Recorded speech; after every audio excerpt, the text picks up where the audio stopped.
Hey, teachers.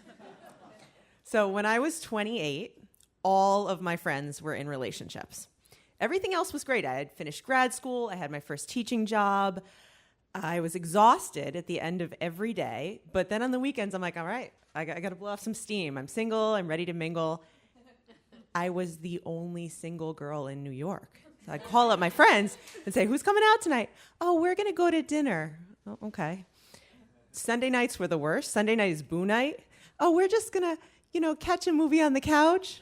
Okay, so then I was left seeing a movie on my couch alone.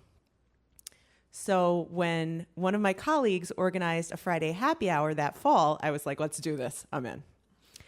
And an important thing to know about me is that the more drinks I have, the more dramatic I become.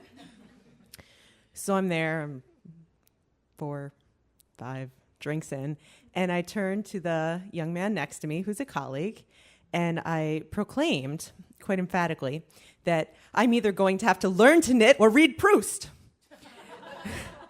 And he turned to me and said, come over to my place Monday night.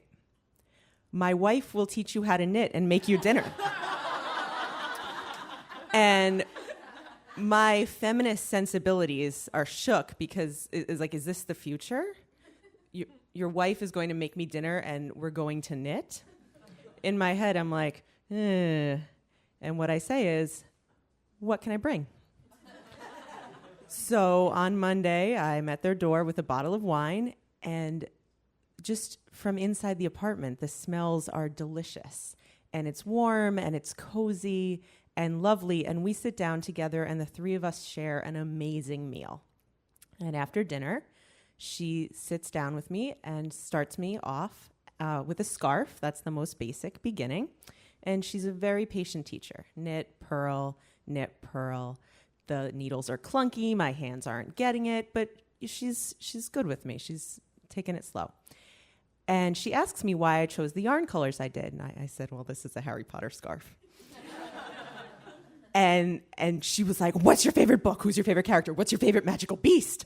So then for the next hour, there was some knitting, but a lot of Harry Potter fan love. And so at the end of the evening, she said, come back next Monday. We'll do a little more work on your scarf. And in my mind, I'm like, okay. And what I said was, okay. So the next Monday I was back, another delicious meal. This time I brought a dessert. And I had forgotten everything she had taught me the first time. So she's very patiently again showing me how to knit. And I add a couple more inches, knit, purl, knit, purl. She's like, your stitches are kind of loose. So I'm like, okay. The yarn's kind of itchy. And then we start talking about our various experiences teaching English abroad. She had taught in China. I had taught in Chile. We talked about the places we want to travel, the places we have traveled, and kind of knitting, but mostly talking. So at the end of that night, we didn't have to check in. We just knew we'd be back again for another week. And, this time my stitches were too tight, but, She starts to tell me about how she grew up on the West Coast. She lived with her grandmother, who was a talent booking agent for Elvis impersonators. So she grew up surrounded by all these Elvises, and it was quirky and just weird, and I was loving every minute of it. And so we proceeded like this. Every Monday, I'd add a couple of inches, and we would talk.